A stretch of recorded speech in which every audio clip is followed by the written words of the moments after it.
If you just have a UK passport and you're going to most of Europe from this year, you need to listen, because just days into the full rollout of the EU's new mandatory entry-exit system, EES, and it's already an absolute mess in some countries.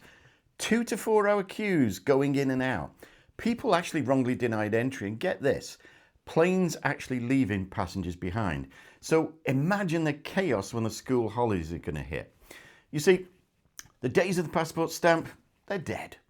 What's causing the problems? It's the new EES system, biometric kiosks, passport and fingerprint scans, facial recognition, and even questions to answer on the kiosk screen. But there are things you can do to stop it from happening to you.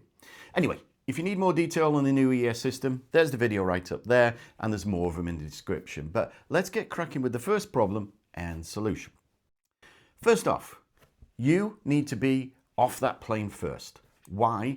Because the queue time even to get to a biometric kiosk can be 1 to 2 hours or more. So make sure you get off the plane before everyone else does. Book a seat in the first front 5 rows, or even by the exit if you can, because that's the difference between a breeze to and through the biometric kiosks or a 2+ hour nightmare in a hot corridor. Especially worse, obviously, if you've got kids.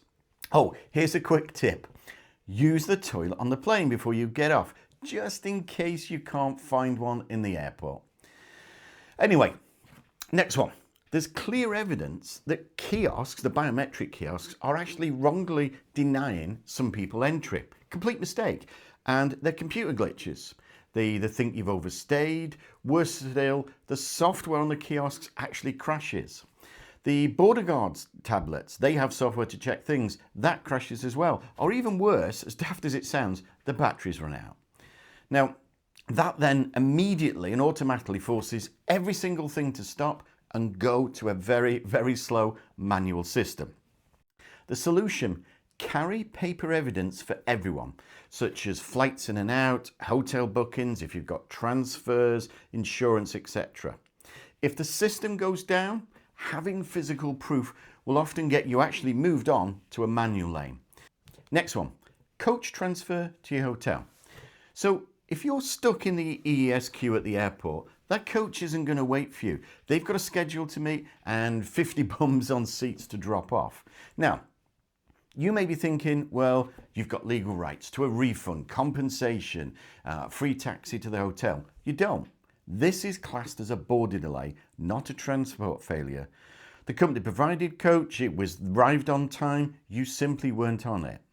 So, solution: book a private taxi before you fly. You can always text a driver from the queue. Might not be for everyone, there's an extra cost, but at least you know there's not going to be problems getting from the airport to the hotel. And the last one here is probably the most serious, and that is people have actually been arriving 3 hours, even 4 hours early at the airport, but somehow still missing their flights. Why? Because you've still got to go through the new EES system on the way back. Sometimes it's quite hard to say. So you're going to be in a queue again, just as almost you were when you arrived. If that gate closes and you aren't there, you're not classed as a delayed passenger. You are a no-show. The airline or the airport are not legally liable. They don't owe you a single penny for hotels or new flights. So think about that. You've got to find your own way back home.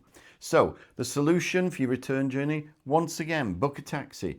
Remember before, coaches have fixed times. They won't leave early from the hotel just because the border is slow.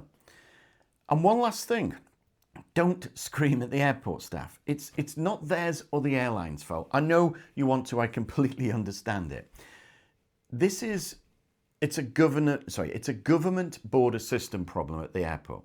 So the airline and the staff there, they legally cannot interfere. Anyway, there you have it. Not the most happy video I've put out, but nonetheless extremely important, and you've got some pretty good solutions there, I think. Not perfect, but there you are. Anyway, as usual, stick a question in the comments and I'll give you an answer. Otherwise, thanks so much for watching. I really do appreciate it. And as usual, I'll see you in the next one.